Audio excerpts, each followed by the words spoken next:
in Washington, D.C. with Vice Admiral Norbert R. Turning to the United States and domestically, the military families that are here, what's life like now versus a military family, say, in the Iraq situation, or even years before that? What's the current status of the military family? What are they concerned with? What's the worries? What's the benefits?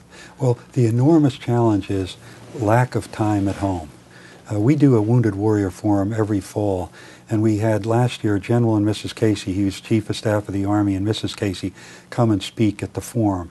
And they said something that I saw when I was in Iraq and I've seen in Afghanistan, and that is your lieutenant colonels and your E9s in all the services, they're doing a lot of the heavy hitting and heavy lifting out in the field with their troops.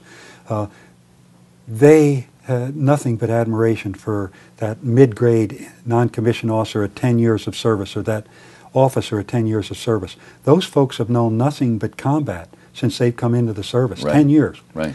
And they are the best. They are, as General Petraeus has said, another greatest generation. The fear of these senior non-commissioned officers and the senior officers is that these folks, if the economy turns good, they don't have enough time at home. They basically are gone for a year, they come home for a year and gone for a year. So they're lucky, Aaron, if they're under the same roof as their family for 8 out of every 36 months. Think about that. 8 out of 36 months with your family. How can you integrate with your family? How can you be a good mother or a good father and get your children to know you and help your spouse? It's a tremendous burden, and that is the number one thing that General Casey said. He said, if you're in combat for a year, you should have 2 years at home and preferably 3. Because they have not had that, we have not been able to get folks 2 years at home, any of our ground forces, Marines or Army. And the other services are very, very busy as well. So that causes a lot of the problems that Mrs. Casey said are lagging indicators, kind of like the tip of the iceberg. Right. The number of suicides, the number of marriages that are in trouble, the number of children who are seeking psychological counseling. This is not a weak group of people. This is the most resilient group in the country, as our military families. But how much more can that 1/2 of 1% of the population do to carry the other 300 million of us on their shoulders? Right. And so we've got to get them more time at home with their families. That's why it's important that we have been successful in Iraq and we're coming out. That's why it's important that we don't cut our forces too soon to save a couple of bucks, because they're still not up to even having 2 years at home, let alone 3. It's causing this tremendous hardship. If you go to the major bases at Fort Hood in Texas, or Fort Campbell in Kentucky, or Fort Drum in New York, you see the stress mostly on the families, on the spouses, and on the children. Yeah. We have got to get them more time at home. 8 out of 36 months is not going to hack it. What's it going to take? What it's going to take is we have to be very careful and keep a balance between our weapon systems. We have to have enough money for our weapon systems and the training and keeping them sharp and fresh. And the balance with the only weapon system that has never let us down, our men and women in uniform. We can't cut precipitously. The Commandant of the Marine Corps has already come out and said, I'm going from 202,000 to 186,000. I hope I don't have to cut any more, because it's going to take away from our capabilities to do the things we need to with that force, to wage and keep our nation secure, and give our members time at home to refresh and refurbish and retrain. The Army is in the same case. They've already been told they're going to come down 50, 60,000 already. And now with this crisis in the budget, are they going to be asked to come down further, even as we're waging a war and coming out of Iraq? So we have to be very careful that we don't force the leaders to decide between their weapon systems, and the only weapon system has never let us down. Right. So that's going to take balance. You can't do that with a sequestration where Congress throws up its hands and just says we got to cut this much from defense and this much from the rest. Right. It's got to be thoughtful. That's what we're paying our elected and appointed officials to do, to make thoughtful decisions that are based on risk. So I hope that's what the Congress, I hope that's what the administration and the Pentagon are going to get the chance to do, rather than a math drill where you just have to cut so much money. Right, right. MOA, I know, has the ability to lobby to some extent. And as long as you remain nonpartisan, Right. you do so, you Right. as MOA. Absolutely. Do you use that ability to lobby to actually further this concern about that extra time? Is that something, and does it make Sure. a difference? You've got Sure. Oh, 370,000 members, Right. correct? It's 377,000 members, and of course lots of mothers and dads and brothers and sisters and families that support us as well. So we have a very powerful voice, but what you try and do in Washington is get access to the decision makers. We Right. don't make the decisions. And Right. so if you have an active and engaged membership that helps you to educate, remember now that of our elected officials, less than 21% have ever served in the military. That's just the demographics that we have now. And so all these members of Congress want to do the right things by the troops, just like the American public does. But they don't understand the conditions. They don't Right. understand that these young men and women are in Kandahar or Helmand province without taking a shower for a month. Right. And they're lucky if they get a hot meal. And, their families are back here worrying about them every day because of the way information is proliferated over the web and over, Right. 24-hour TV. So trying to educate them and get them out to understand how qualified and how dedicated these troops are, the number one thing we try and get across is these troops will do anything for their country. They love their country. They love having a mission bigger than self. That's why they do it. That's why the families put up with the hardships and the moving, and the spouses working for a lot less than they could if they could stay in one area, and the children changing Sure. schools. They do it because they love their country, they're proud of their country, and they're making this enormous sacrifice that they think is well worthwhile. They just want to know that the American public is going to keep its commitments, just like they're keeping their commitments. The military is the most, I think, appreciated group in this country because there is accountability. They have stood up and done what they've been asked to do by the American public. A lot of groups have not done what they've been asked to do and have let this country down. Military has not. But the military is counting on the elected officials and the administration and the citizens standing up and saying, we're going to keep our commitments to you, whether it's a promise of health care or a retirement. Right. We're not going to dishonor your service by saying, oops, maybe we can't afford that. Maybe we can't do as much. This country can afford it. They need to keep their priorities and they need to keep their commitments because it is the pillar of the all-volunteer service that the American public is behind them and supports them. And I think a lot of people in the Bush administration will tell you they made a mistake in probably not asking the American public to do more at the beginning of the war. Now people are trying to play catch-up, but the number one thing the American public can do is keep their commitments to the military and their families. Don't go back on those promises. Don't make shockingly insensitive proposals about, maybe we can't do that. They can do that. Right. And what they need to do is do it in an efficient and effective manner.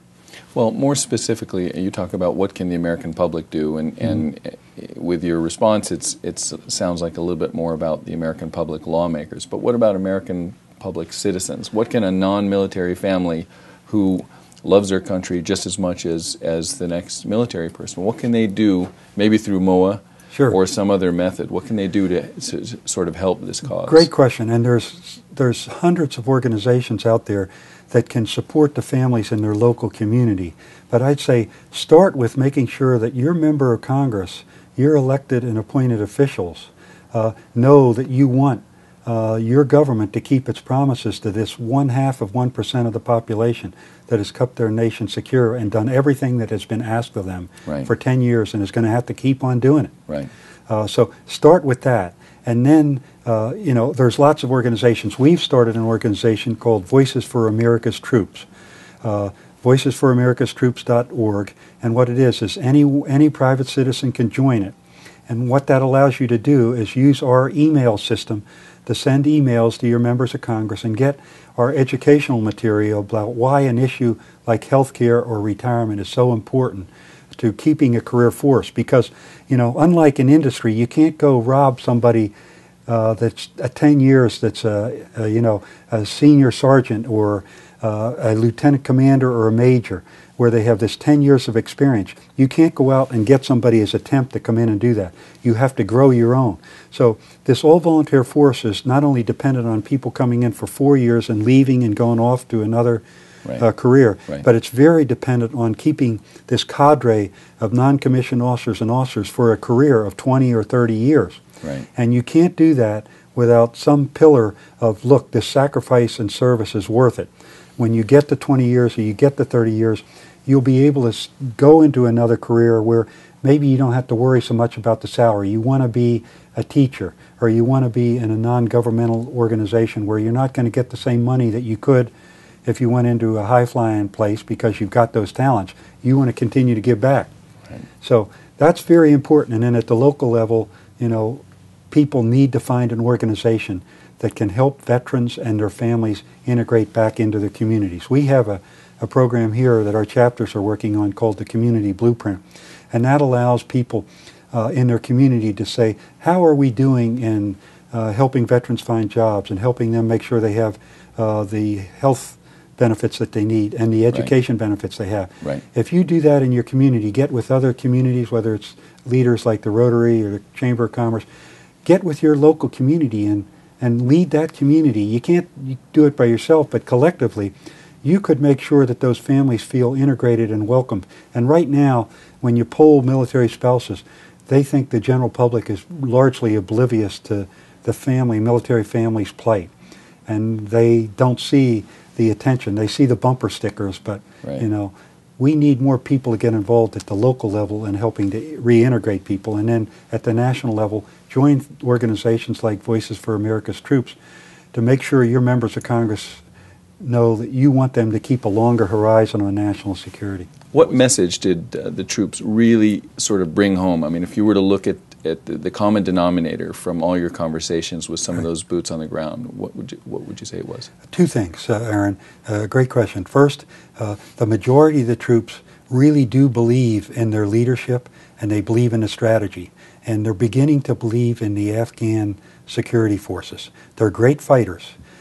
They need education. They need to understand modern warfare. And there's beginning to feel a sense of confidence that collectively, you know, all these international security forces can work with the Afghan security forces and get this job done. So there's a budding sense that we can really make a difference over there, and a confidence coming together not only of our troops but the Afghan troops. The other issue was of a personal note. Because our troops have their head down, they're trying to get the mission done. It is all-consuming and all dangerous. Their question at meals, when they had a chance to take a break, all ranks, all rates, all services had the same questions of wondering what is going on back in the States. They hear the debate, should we cut health care benefits not only for the currently serving but for retired and veterans? Should we relook at the military retirement? These are two absolute pillars for getting our mid-career people to stay for a career, and that is the heart and soul of an all-volunteer force, your mid-career people that train and indoctrinate and inculcate all the young folks about what it means to be in American Armed Forces. And so they're really worried about those pillars. They have a lot invested. They can't check up on all the nuances going back here, but they wonder why, with the war going on, is the Pentagon and the administration and the Congress all talking about maybe changing the benefits for health care, even charging currently serving military people more for their families to go and get a prescription if it's not at the military base. Well, we have tens of thousands of National Guard and Reserve that have to go out into the civilian economy to get their prescription. I think it's a terrible signal to send that we're going to charge you more for your medications while there's a war going on and your husband or wife are over there fighting on behalf of all of us. So they're confused with that. Then they're confused with, why are you talking about maybe having a different retirement system for future people coming in? The people at the 10-year point say, Admiral, I'm going to be leading those people. I'm going to be somebody with a better retirement system than the people I'm leading. That's not the way we do it in the military. We're all for one and one for all. You know, that's why we're so proud of trying to help veterans get jobs. You hear, why do you want to hire a veteran? Because a veteran will have this culture of, if you're told by your civilian organization, your 3 civilians and a veteran are told to go cross this finish line in some project, the 3 civilians will cross that finish line and think they're done. The military person will cross that finish line and look for the 3 teammates to make sure that they cross the finish line. That's the way the military looks at these things. And so it is absolutely foolish and penny wise and pound foolish to be looking at, with a war going on, changing the health care benefits. 15,000 wounded just in Afghanistan. Right. I saw two wounded come in the day that I visited the hospital there. One a gunshot wound, one an IED.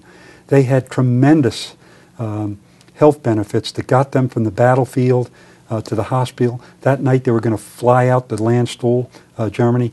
We need to keep that kind of system. We can't cut back on that system, and we can't do it for their families either, Aaron. So right. This is troubling to the troops over there, that this debate is going on. They want the Defense Department to be more efficient and more effective, but they think it could be done through efficiency and effectiveness rather than taxing the military people, asking them to pay more.